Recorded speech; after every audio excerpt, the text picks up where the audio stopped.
In this lesson, I'm going to show you how to graph functions that have a variable in the denominator of a fraction. I'm going to begin this lesson by introducing you to a concept called asymptotes. To show you what an asymptote is, I want you to graph this equation using a graphing calculator if you have one. I'm going to use a software program that emulates the TI-84 graphing calculator. On a TI-84, the easiest way to type this equation in is by using the fraction key. If you don't use the fraction key, or if you have a TI-83, you have to use parentheses, like you see here. But I'll use the fraction key.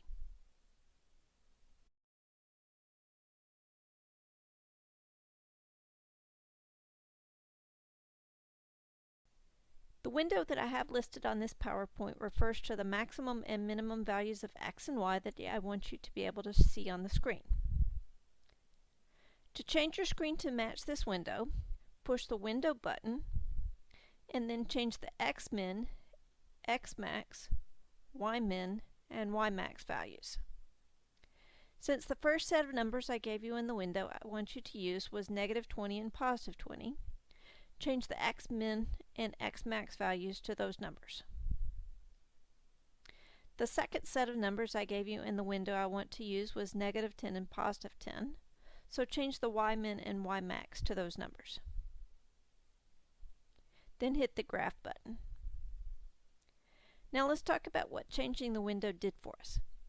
I set the x-min at -20, and that means that the lowest value of x that you see is -20.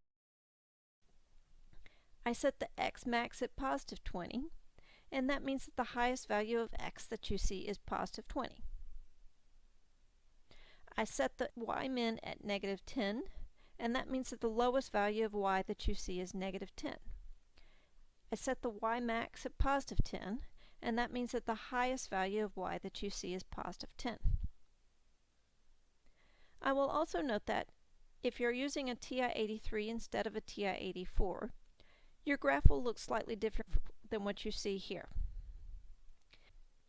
The graph extends down towards y equals -infinity here, and then it starts back close to y equals +infinity up here. But because the TI-83 calculator doesn't know how to pick up its pencil, it draws a line that connects the two parts of the graph. Now let's use the calculator to fill in the table on my PowerPoint. To do this, I'll hit the trace button, then type my different values of x and hit enter. Note that the calculator gives me values of y that go with these values of x. Normally, I don't like decimal approximations, but for this part of this lesson, I do want decimal approximations because the decimal approximations are going to help you understand what an asymptote is. So, if your calculator is giving you fractions, hit Mode, and then scroll down to Answers, and choose Decimals. Then hit the Graph button again, then the Trace button again, and then type values of x from the table on my PowerPoint, and hit Enter.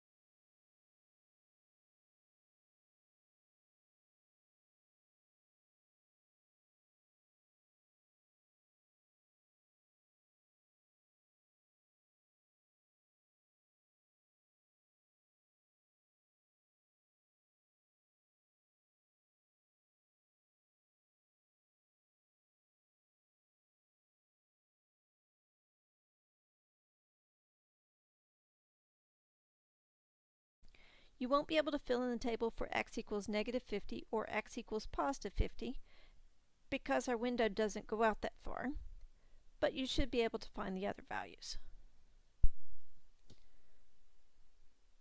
To find the values of y that go with x equals -50 and x equals +50, you'll need to either adjust the window or use the standard home screen. Note that I can find values of y that correspond with x equals negative 50 and positive 50 by substituting negative 50 and positive 50 for x in the original equation. Now let's talk about why I put undefined on my table for x equals negative 3. If I go back to my graph and then use the trace button again and type x equals negative 3 and then enter, the calculator will not give me a value for y that goes with x equals negative 3. This is because if you substitute negative 3 for x in the original equation, you get a 0 on the bottom of the fraction. To see why that's a problem, let's think about what it means to talk about 2/5 of a pizza. This means that your pizza has been split up into 5 equal pieces and that you want to talk about 2 of them. If you want to talk about 0/5 of a pizza, this would mean that you have a pizza that has been split up into 5 equal pieces and that you don't want to talk about any of them. This should tell you that 0/5 is equal to 0. However, if you think about what it means to talk about 5/0 of a pizza, you should realize that we have a problem. This would mean that we have 0 pieces, but we want 5 of them. This thought process leads to say that when the denominator of a fraction is equal to 0, we say that the fraction is undefined. So now let's go back to my table. Note that, as the table shows here, the values of x get very close to negative 3, but they never actually get there. This means that we have a vertical asymptote at x equals negative 3. Also note that, as x approaches positive infinity and negative infinity, the values of y get closer and closer to 0. This means that we have a horizontal asymptote at y equals 0. When I ask you for equations of your asymptotes, make sure you include the x equals or y equals as part of your answer. I'm hoping you can figure out the answer to this next question on your own. I'm going to use the TI-84 emulator again to show you some different points, and then I'm hoping that you can figure out the horizontal asymptote.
I've shown you a few sets of coordinates here.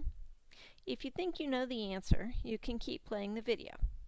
If you don't know the answer, pause the video while you experiment for a minute or two on your own calculator, and maybe rewind the video to see if you can find an equation for the horizontal asymptote.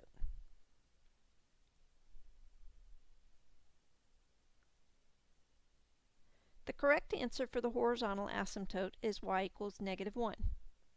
If you didn't get that, please rewind the video and watch this portion of the video again. You may also find it helpful to do some more experimentation with your calculator. And again, when I ask you for an equation of a horizontal asymptote, don't forget to include the y equals as part of your answer. We also have two vertical asymptotes. Again, I'm going to show you a few coordinates using the software, and I'm hoping that you can figure out how to describe the asymptotes on your own.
If you think you know the answer now, you can keep playing the video. If not, either rewind the video or pause the video and do some experimentation on your own calculator until you think you know the answer. The correct answer is that the function has vertical asymptotes at x equals -1 and x equals 6. If you didn't get these answers, please either rewind the video or do some experimentation with your calculator. This slide summarizes the concepts we will discuss in the remainder of this lesson. Feel free to come back to it as you see fit. The next thing we're going to talk about is x and y intercepts. The x-intercepts of a function are the points where the graph touches the x-axis, and the y-intercept of a function is the point where the graph touches the y-axis. If the graph touches the y-axis at the points you see here, you should realize that the x-coordinate of all these points is equal to 0. That means that if you want to find the y-intercept of a rational function, you should set x equal to 0 and solve for y. Now, let's say the graph touches the x-axis at the points you see here. You should be able to see that the y-coordinate of all these points is 0. This should tell you that if you want to find the x-intercepts of a function, you should set y equal to 0 and solve for x. In this lesson, we will be looking at rational functions, which are functions that have the form y is equal to a fraction. The only way you can make a fraction equal to 0 is by making the top equal to 0, and so, if you want to find the x-intercepts of a function in this lesson, you will need to set the numerator equal to 0. I will say that if the equation of a rational function has a common factor in both the numerator and denominator of the fraction, then the function may have one or more holes in the graph, and there will be exceptions to this rule if the graph has a hole. However, none of the examples I'm going to discuss have holes in the graph, and so you can use these rules for the problems I'm going to discuss. That tells us that we can find the x-intercepts of this function by setting 1 minus 4x squared equal to 0 and then solving the equation for x. I chose to solve this equation using factoring, but you could get the same answers using the power rule or the quadratic formula. To change these answers to coordinate form, recall that we started this part of the problem by letting y equal 0. To find the y-intercept, I need to substitute 0 for x in the original equation and then solve for y. To put this in coordinate form, recall that I started this part of the problem by letting x equal 0. Now let's talk about how I can find the asymptotes of a rational function from looking at an equation. To find the vertical asymptotes of the functions you will see in this lesson, you can set the denominator equal to 0 and solve for x. There will be exceptions to this rule if the graph has a hole, but, like I said earlier, I'm not going to discuss holes in this lesson.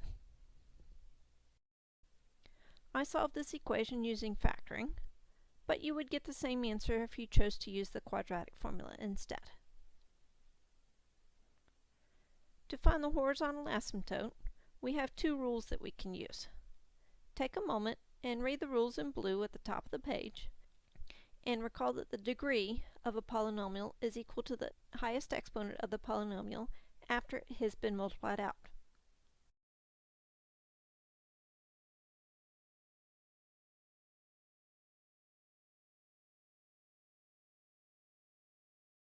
Since the highest exponent on both the top and bottom of this fraction is 2, I'll use the second rule. Recall that the leading coefficient of a polynomial is equal to the number in front of the variable with the highest exponent after the polynomial has been multiplied out. Since the leading coefficient of the numerator is -4, and since the leading coefficient of the denominator is 3, this rule tells me that this function has a horizontal asymptote at y equals -4/3. I can now sketch a graph of the function.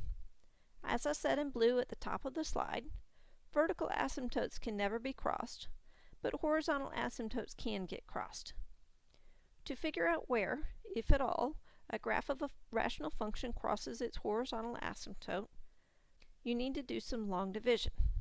The quotient will correspond to the horizontal asymptote, and you should set the remainder equal to 0 to figure out where, if at all, the graph crosses its horizontal asymptote. In this case, you can see that this occurs at x equals negative 1.1875 for this example. Now let's put the information we've found so far on our graph. I'm going to start by labeling my asymptotes. To see why the equation x equals negative 1 describes the first red vertical line, note that the x-coordinate of each of the gray points here is equal to negative 1.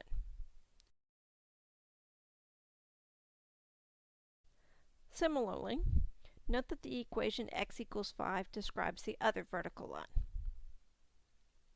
You should also be able to see that the y-coordinate of all the points on this line will be equal to negative 4/3.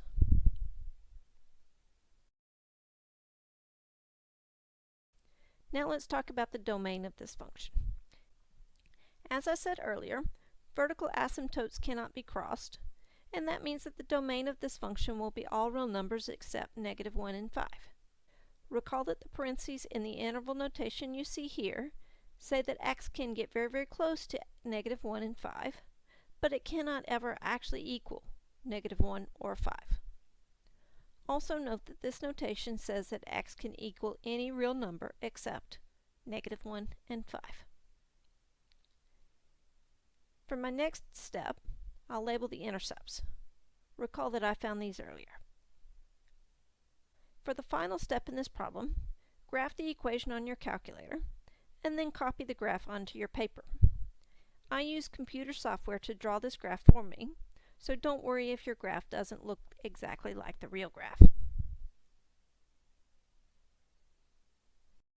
Now let's look at another function. As I said earlier, you can find the x-intercepts of the functions in this section by setting the numerator of the fraction equal to 0 and then solving for x. To put this in coordinate form, recall that we started by saying that we want to know where y is equal to 0. To find the y-intercept, you can substitute 0 for x in the original equation. Since this gives us a denominator equal to 0 for this problem, and since we said earlier that the denominator of a fraction cannot equal 0, this means that this function does not have a y-intercept. To find the vertical asymptote, I can set the denominator of the fraction equal to 0 and then solve for x. This tells me that I have a vertical asymptote at x equals 0 for this problem. To find the horizontal asymptote, I need to start by looking at the degrees of the numerator and the denominator. The highest exponent on the top is 1, and the highest exponent on the bottom is 2. That means that I need to use the rule I called rule number 1 in blue, and so I can say that there is a horizontal asymptote at y equals 0. To graph this function, I'll start by labeling my asymptotes. Since vertical asymptotes cannot be crossed, I can say that the domain of this function is all real numbers except 0. We said earlier that we have an x-intercept at the point 5/2, 0, and so we know that the graph will cross the horizontal asymptote of y equals 0 there. For the final step in this problem, I just need to graph the function on my calculator and then copy the graph the calculator gives me. I know it's hard to see here, but the graph does go below the x-axis at x equals 5/2. Then it comes back up towards the x-axis, and it gets closer and closer to the x-axis as x gets closer and closer to positive infinity. Of course, the graph also gets closer and closer to the x-axis as x gets closer and closer to negative infinity. Again, don't worry if your graph doesn't look exactly like the real graph. For my next example, I'm going to talk about the function you see here. As I said previously, you can find the x-intercepts of the functions in this section by setting the numerator of the fraction equal to 0. Since 0 will never equal 9, I can say that this function will never cross the x-axis. To find the y-intercept, I can set x equal to 0 and then solve for y. To put this in coordinate form, recall that I started this part of the problem by letting x equal 0. To talk about the vertical asymptotes of the functions in this section, you can set the denominator equal to 0 and solve the resulting equation for x. Since it is not possible to square a real number and get a negative number, I can say that this function will not have any vertical asymptotes. To find the horizontal asymptote, I will note that the highest exponent on the top of my fraction is 0, and the highest exponent on the bottom of my fraction is 2. That means I need to use the rule I called rule number 1 in blue, and so I can say that this function has a horizontal asymptote at y equals 0. To graph this function, I'll start by labeling the horizontal asymptote and the y-intercept. I'll also note that I said earlier that the graph cannot cross the horizontal asymptote of y equals 0. And, for the final step, I just need to graph the equation on my calculator, and then copy the graph that the calculator gives me.